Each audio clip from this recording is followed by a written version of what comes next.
Bom dia a todos, bem-vindos à BSPLO Advogados. Meu nome é Bata Simões, eu sou advogado tributarista e hoje estamos aqui com o Dr. Maurício para tratar a respeito de planejamento sucessório.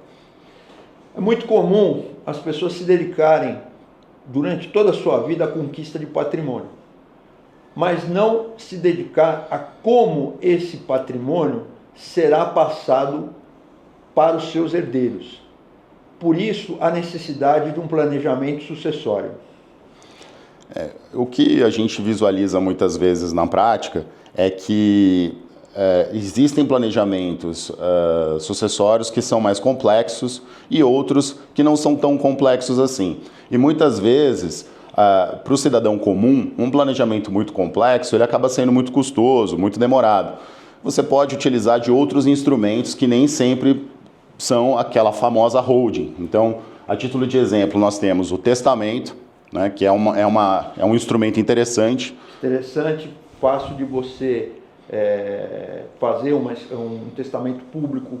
E também, você fazendo um testamento público, você pode hoje aqui em São Paulo levar esse testamento a um inventário extrajudicial, desde que faça uma ação rápida de reconhecimento desse testamento. Então, não exime de você fazer esse testamento, esse inventário no extrajudicial.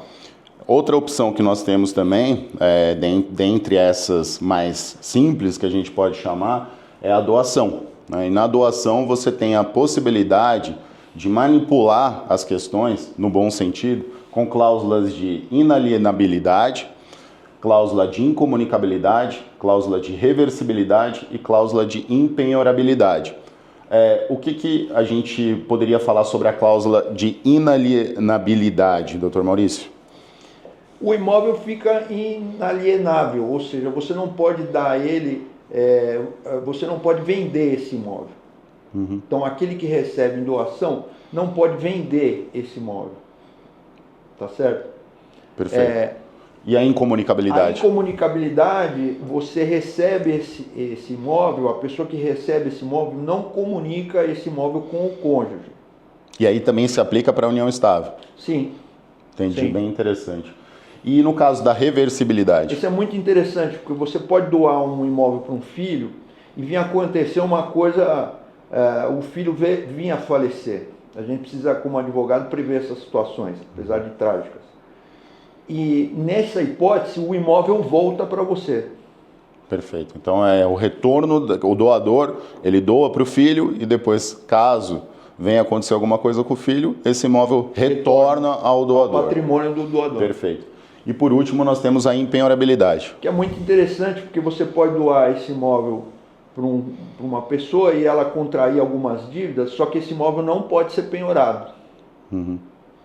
E aí, nesses instrumentos, então, você tem essas opções, são instrumentos, em tese, mais simples, né, de se fazer, e para uma coisa mais sofisticada, você tem a possibilidade da holding familiar. E na holding familiar você vai ter uma criação de um CNPJ, uma pessoa jurídica que vai deter o patrimônio dessa família. E óbvio que dentro da holding familiar você vai utilizar regras específicas de planejamento sucessório, tanto no contrato social, eventualmente no acordo de cotistas. Temos algumas vantagens na holding, apesar de ser mais complexa com relação à tributação, mas isso é uma questão para a gente analisar caso a caso, não é, doutor Maurício? Exatamente. Por exemplo, o Instituto da Doação, além de você ter essas cláusulas, ainda você pode ser usufrutuário vitalício desse imóvel, entendeu?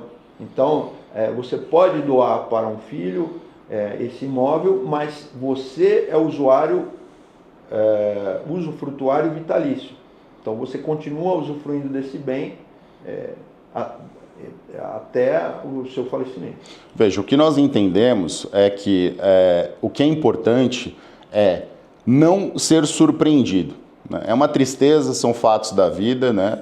Dizem a doutrina, né? E já o ditado popular que a morte e o tributo são certos na vida, né? São as únicas coisas que a gente não pode evitar, mas a vantagem de você se antecipar a isso é você já deixar tudo planejado para que você não tenha surpresas quando isso acontecer. E quando você planeja com antecedência, você tem grandes vantagens jurídicas e econômicas, porque você já faz esse planejamento com antecedência e acaba sempre saindo mais barato do que você deixar para resolver isso posteriormente.